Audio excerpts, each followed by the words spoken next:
She's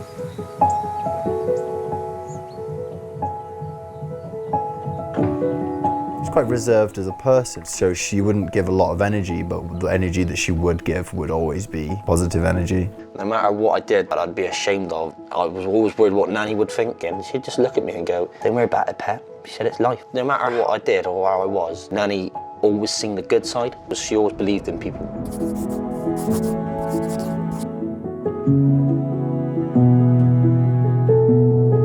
My mum, Jane Kellett, grew up in Hartlepool, which is how she met my dad. He'd come over from Southern Ireland, he was looking for work. He managed to get a job in the steelworks. He got chatting to my granddad, and that's how my mum and dad got together.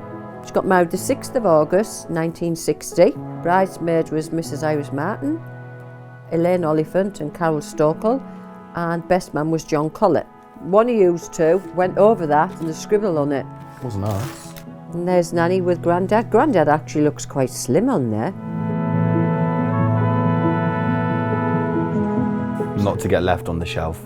Yeah, Nanny This is always what I used remember her saying. She did. You don't want to be left on the shelf now, do you? Find yourself somebody nice and settle down. I think one of the things that she wanted to do, she wanted to be a mum. The challenges she had to overcome trying to stay alive was a long, hard battle for mum. She'd given birth to my younger brother, John. Unfortunately, they didn't know that mum was hemorrhaging quite a lot. When the doctor finally came round, they rushed her to hospital because she was losing all her life's blood.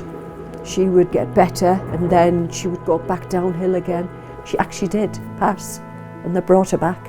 She never once moaned about health, never moaned about her life. Nanny was completely content with what her life was. That's definitely what I take from Nanny, is I try to be as positive as possible and not allow the negative things in life to really get on top of you. She obviously did go through a lot of illnesses and stuff in particular, but she'd never dwell on it.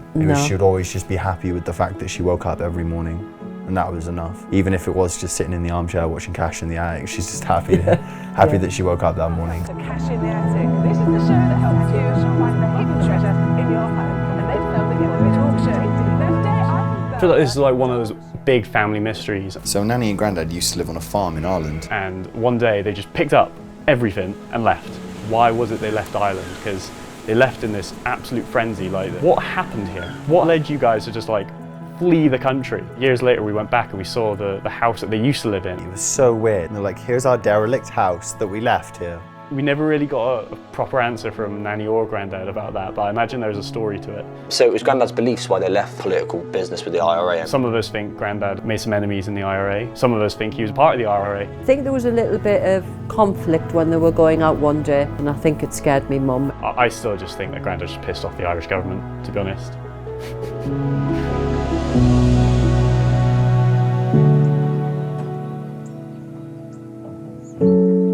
Look at Mum's face there.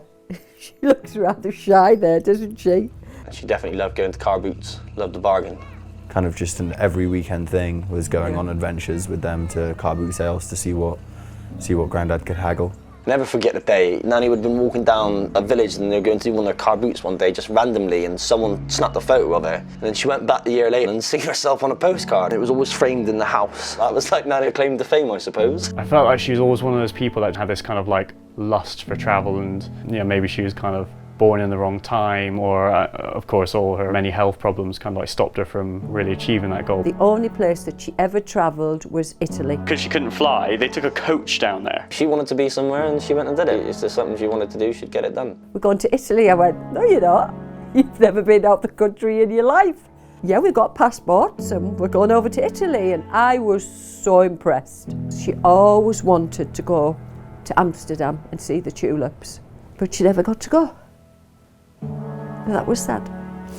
I remember one particular moment in my life. I just finished my first year at uni, and I remember being completely disillusioned with what I was doing with my life. So I knew I needed to leave, and I knew I needed to just have an adventure. As you can imagine, a lot of people in my family and my friends didn't really agree with my decision. But I remember telling my nan, I said, look Nan, I've decided to quit my degree and I'm gonna go traveling, I'm gonna go see the world. And I just remember what she said. She said, good for you, pet.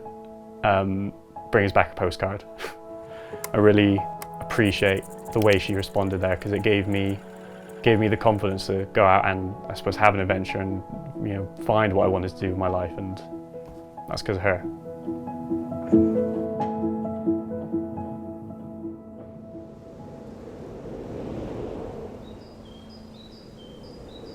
missing something? I feel like it's missing something in the middle. Or is it me? I know what I'll do. I'll stick that one in the middle there and that one there. You're still looking beautiful though, Mum. What's the photo about? The photo. Who's in the photo? Who do you think's in the photo?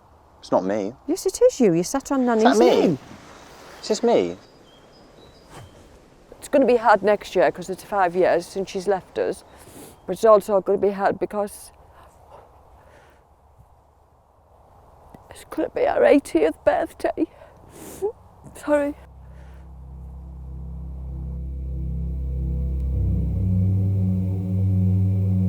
When Mum went in hospital for the very last time, it was the 15th of December, Christmas 2016.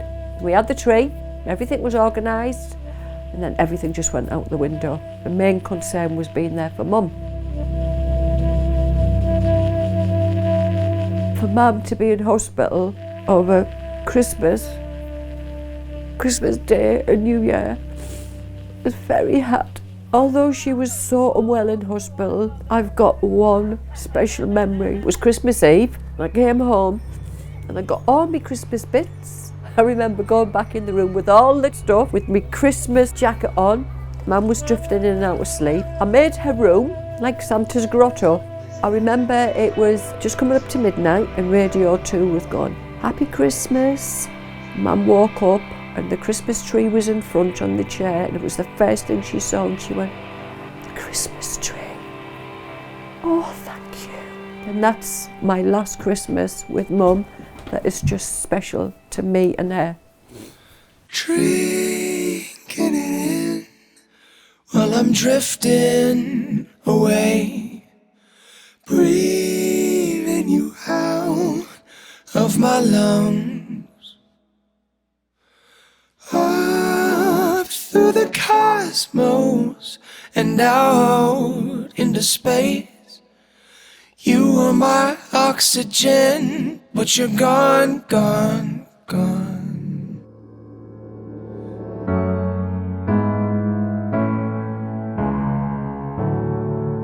Stop rushing your life away was definitely something she used to say a lot. Couldn't even plan a week in advance without her saying something like that. She kept trying to convince me that I was the reincarnation of Elvis when I was like 10. It really freaked me out at one point because I was just there like, does that mean I've got to be a singer now? Yeah, I know what you're saying. Can't really eat peas without thinking about Nanny. She liked mushy peas, but she didn't like green peas. No, she didn't. Every time we'd get fish and chips, she would always give me her green peas, and I'd have like a double the load of green peas. I think she aimed for what she wanted. I think she wanted a big loving family and to have her family around her all the time and watching them grow and being ahead of that family. And I think she had every moment she wanted. I really do.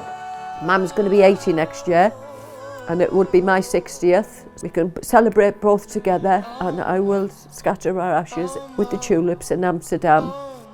Right, Mum? Lovely to see you as always. Lovely to see you. We've tidied you up again, and we'll see you very soon. Love you loads. Sleep tight. See you, Nanny.